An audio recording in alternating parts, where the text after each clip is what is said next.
அனைவருக்கும் வணக்கம். இன்னைக்கு ரொம்ப முக்கியமான டாபிக் பார்க்க போகிறோங்க. SBI green rupee term deposit அப்படின்னு சொல்லக்கூடிய எஸ்பிஐயோட ஒரு ஸ்பெஷல் டேர்ம் டெபாசிட் பற்றி தான் பார்க்க போகிறோம். அதாவது ஃபிக்ஸ்டு டெபாசிட் நார்மலாக போடுவோம் இல்லைங்களா, அதுலேயே ஸ்பெஷலான இன்ட்ரெஸ்ட்டு கொடுக்கக்கூடியது, அதே போல் ஸ்பெஷல் டென்யூர் இருக்கக்கூடியது தான் பார்த்தீங்கன்னா இது மாதிரியான டெபாசிட்ஸ். எஸ்பிஐயில் பார்த்தீங்கன்னா ரெண்டு ஸ்பெஷல் டேர்ம் டெபாசிட் தான் இருக்குது. அதில் ஒன்று கிரீன் ருபி டேர்ம் டெபாசிட். அதை பற்றின ஃபுல் டீட்டெயில் தான் பார்க்க போகிறோம். இதில் எப்படி இதில் இன்வெஸ்ட் பண்ணுறது, என்ன மாதிரியான வட்டி விகிதம் கிடைக்கும், எவ்வளோ நாளைக்கு இன்வெஸ்ட் பண்ணால் எவ்வளோ அமௌண்ட் இன்வெஸ்ட் பண்ணோம் அப்படின்னா நம்மளுக்கு ஒரு குத்து மதிப்பாக மெச்சூரிட்டியில் எவ்வளோ லாபம் கிடைக்கும் அப்படிங்கிற கேல்குலேஷன் வரைக்கும் முழுசாக சொல்லியிருக்கேன். ஃபுல் வீடியோ பாருங்கள், உங்களுக்கு நல்லா யூஸ்ஃபுல்லாக இருக்கும். அதுக்கு முன்னாடி நம்ம சேனலை சப்ஸ்கிரைப் பண்ணாதவங்க சப்ஸ்கிரைப் பண்ணிக்கோங்க. இந்த கிரீன் ருபி டேர்ம் டெபாசிட்டை பொறுத்த வரைக்கும் ஹையஸ்ட் இன்ட்ரெஸ்ட் ரேட்டு கொடுக்கக்கூடிய ஒன்றா பார்க்கப்படுது. One of the highest interest rate கொடுக்கக்கூடிய ஒரு ஸ்கீம். அதே போல் செக்யூர்டு இன்வெஸ்ட்மெண்ட் அப்படின்னு சொல்லலாம்.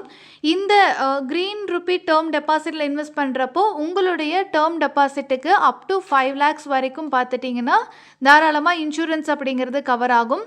அதே போல் உங்களுடைய பணம் க்ரீன் ப்ராஜெக்ட்ஸுக்கு ஃபண்டிங்க்கு போகும். அதாவது நீங்கள் டேர்ம் டெபாசிட் போடுறீங்கன்னா அதை பேங்க் இன்வெஸ்ட் பண்ணுவாங்க இல்லையா, அது க்ரீன் ப்ராஜெக்ட்ஸில் பண்ணுவாங்க. ஸோ இதெல்லாம் தான் முக்கியமான ஹைலைட்டு. இந்த ஸ்கீமில் நீங்கள் இன்வெஸ்ட் பண்ணுறதுக்கு எலிஜிபிலிட்டி அப்படின்னு எடுத்துட்டிங்கன்னா இந்தியனாக இருந்தால் போதும். என்ஆர்ஐயாக இருக்கிறவங்களும் பார்த்தீங்கன்னா தாராளமாக இந்த ஸ்கீமில் இன்வெஸ்ட் பண்ணலாம். சீனியர் சிட்டிசன்ஸ்க்கும் பார்த்தீங்கன்னா இன்ட்ரெஸ்ட் ரேட்டு ஜாஸ்தியாக கொடுக்குறாங்க. கம்பேரிட்டிவ்லி ஒரு நல்ல ஸ்கீம் அப்படின்னே சொல்லலாம். அதே போல் இந்த ஸ்கீமை பொறுத்த வரைக்கும் டெபாசிட் லிமிட் எவ்வளோ அப்படின்னு எடுத்துட்டிங்க அப்படின்னா மினிமமாக 1000 rupeesங்க. ஸோ 1000 rupees கூட நீங்கள் இந்த க்ரீன் டெபாசிட்டில் பார்த்தீங்கன்னா போடலாம். மேக்ஸிமம் லிமிட்டே கிடையாது. கோடிக்கணக்கில் எவ்வளோ கோடி வேணாலும் நீங்கள் இந்த ஸ்கீமில் இன்வெஸ்ட் பண்ணிக்கலாம். ஸோ அதான் இருக்கிறதுலே ஹைலைட்டு. அண்ட் எலிஜிபிள் ப்ராடக்ட்ஸ் எடுத்துட்டிங்க அப்படின்னா, அதாவது ஆல்ரெடி நீங்கள் டேர்ம் டெபாசிட் அல்லது ஸ்பெஷல் டேர்ம் டெபாசிட் போட்டிருக்கீங்கன்னா அது எக்ஸ்பைரி ஆகுது, அதாவது அதோடைய டென்யூர் முடியுது, மெச்சூரிட்டி ஆனதுக்கப்புறம் நான் இந்த க்ரீன் ருபி டேர்ம் டெபாசிட்டாக மாற்றி போடலாமா அப்படின்னு கேட்டால் தாராளமாக போடலாம். ஆனால் ஆல்ரெடி இருக்கக்கூடிய டேர்ம் டெபாசிட்டோ இல்லை ஸ்பெஷல் டேர்ம் டெபாசிட்டோ இந்த ஒரு க்ரீன் ருபி டேர்ம் டெபாசிட்டாக கன்வெர்ட் பண்ண முடியாது. புரியுது இல்லைங்களா? ஸோ எலிஜிபிள் ப்ராடக்ட் பார்த்தீங்கன்னா term deposit and special term deposit. அதாவது அம்ரித் விருஷ்டி, அம்ரித் கலாஷ் நீங்கள் போட்டிருந்த மெச்சூரிட்டி ஆகுது அப்படின்னாலும் கூட தாராளமாக நீங்கள் க்ரீன் ருபி டேர்ம் டெபாசிட்டாக நீங்கள் செகண்ட் டைம் மாற்றி போட்டுக்க முடியும். அடுத்து இந்த ஸ்கீமில் இன்வெஸ்ட் பண்ணுறதுக்கு என்னென்ன டாக்குமெண்ட்ஸ் வேணும் அப்படின்னு சொல்லி பார்த்தோம் அப்படின்னா, பேன் கார்டு வேணும், ஆதார் கார்டு வேணும், 2 ஃபோட்டோ வேணும். அதுக்கப்புறம் இதுக்கான ஃபார்ம் ஃபில்அப் பண்ண வேண்டியதாக இருக்கும்.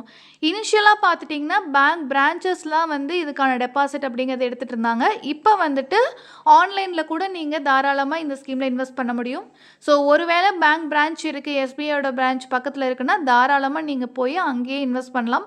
அல்லது யோனோ ஆப் இருக்குது அப்படின்னாலும் அதில் கூட நீங்கள் க்ரீன் ருபி டேர்ம் டெபாசிட் அப்படின்னு கிளிக் பண்ணி உள்ளே போய் நீங்கள் இன்வெஸ்ட் பண்ணலாம். இன்டர்நெட் பேங்கிங் இருக்குது அப்படின்னா தாராளமாக அதில் கூட நீங்கள் எங்கே இருந்தாலும் அங்கே இருந்தே தாராளமாக இன்வெஸ்ட் பண்ண முடியும். அடுத்து டென்யூர். ஸோ இந்த ஸ்கீமை பொறுத்த வரைக்கும் நான் உங்களுக்கு சொல்லிட்டேன் ஸ்பெஷல் டேர்ம் டெபாசிட் அப்படிங்கிறதுக்குள்ளே தான் வரும் அப்படின்ட்டு. அப்போ இதோடைய டென்யூர் அப்படின்னு பார்த்தீங்க அப்படின்னா 3 விதமான காலகட்டங்கள் இருக்குது. ஒன்று 1111 நாட்கள், அதாவது 1111 days அப்படின்னு சொல்லலாம். அடுத்து பார்த்துட்டிங்கன்னா 1777 நாட்கள் அப்படின்னு இன்னொரு டேர்ம் இருக்குது. மூணாவது பார்த்துட்டிங்கன்னா 2222 நாட்கள் அப்படின்னு சொல்லிட்டு 3 டைம் ஆஃப் பார்த்தீங்கன்னா டென்யூர் அப்படிங்கிறது இருக்குது. இதில் உங்களுக்கு எது ஃபீஸபிளாக இருக்குமோ அதை நீங்கள் தாராளமாக சூஸ் பண்ணிக்கலாம். அதே போல் இதோட இன்ட்ரெஸ்ட் ரேட் பார்த்துட்டிங்கன்னா இப்போ எக்ஸாம்பிளுக்கு 1111 நாட்களுக்கு நீங்கள் டெபாசிட் பண்ணுறீங்கன்னா ஜென்ரல் சிட்டிசனாக இருக்கீங்கன்னா உங்களுக்கு 6.2% வட்டி கொடுக்குறாங்க. அதுவே சீனியர் சிட்டிசனாக இருக்கிற பட்சத்தில் 6.7%. அதே வட்டி தான் 1177 நாட்களுக்கும் கொடுக்குறாங்க.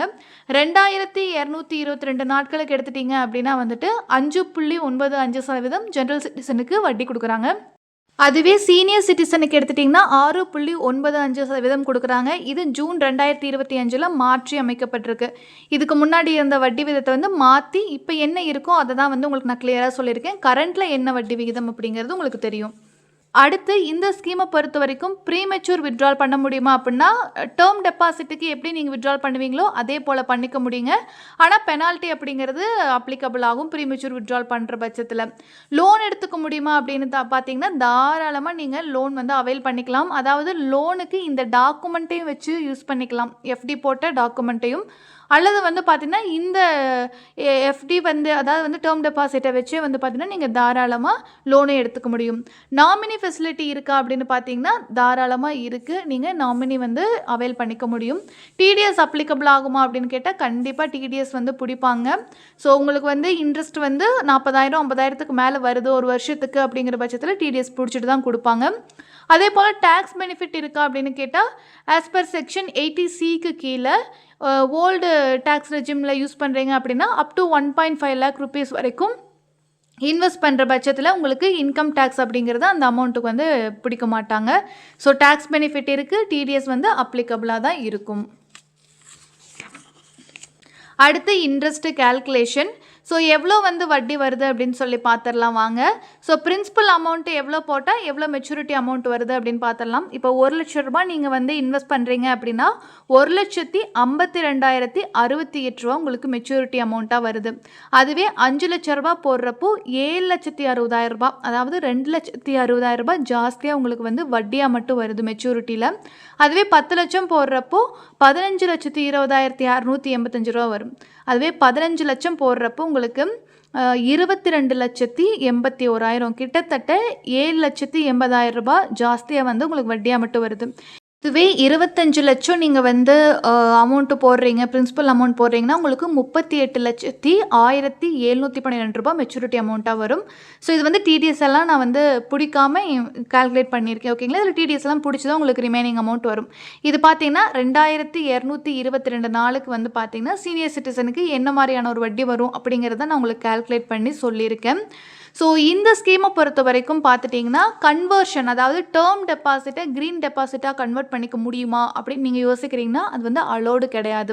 மெச்சூரிட்டி ஆனதுக்கப்புறம் நீங்கள் அந்த பணத்தை எடுத்து அதுக்கப்புறம் வந்து வேணால் தாராளமாக நீங்கள் க்ரீன் டேர்ம் டெபாசிட்டாக வந்து போட்டுக்க முடியும். அதாவது சஸ்டெயினபிளான விஷயங்கள்லாம் இன்வெஸ்ட் பண்ணணும்னு நினைக்கிறீங்க அல்லது க்ரீன் ப்ராஜெக்ட்ஸுக்கு வந்து இன்வெஸ்ட் பண்ணணும் அப்படின்னு நினைக்கிறீங்க அப்படின்னா உங்களுடைய பணம் ஒரு நல்ல விஷயத்தில் வந்து இன்வெஸ்ட் ஆகி உங்களுக்கு ரிட்டர்னும் தரணும் அப்படின்னு நினைக்கிறீங்கன்னா இந்த க்ரீன் ருபி டேர்ம் டெபாசிட் அப்படிங்கிறது ஒரு நல்ல ப்ராஜெக்ட், ஒரு நல்ல இன்வெஸ்ட்மெண்ட் அப்படின்னே நான் வந்து சொல்லுவேன். ஒரு நல்ல வட்டி விகிதம் அப்படிங்கிறது கொடுக்கக்கூடியதாகவும் இருக்குது. லாங் டேர்முக்கு பார்க்குறப்போ நல்ல ஒரு ரிட்டர்ன் கொடுக்கக்கூடியது அப்படின்னு நான் சொல்லுவேன் தாராளமாக. இந்த ஸ்கீமில் இன்வெஸ்ட் பண்ணணும்னு நினைக்கிறவங்க தாராளமாக இன்வெஸ்ட் பண்ணுங்கள். இது மாதிரி ஃபினான்ஷியல் ரிலேட்டடான வீடியோஸ் வந்து நம்ம சேனலில் நிறைய போட்டிருக்கோம். விருப்பம் இருக்கிறவங்க செக் பண்ணி பாருங்கள். நம்ம சேனலை இது வரைக்கும் சப்ஸ்கிரைப் பண்ணாதவங்க சப்ஸ்கிரைப் பண்ணிக்கோங்க. தேங்க்யூ ஃபார் வாட்சிங்.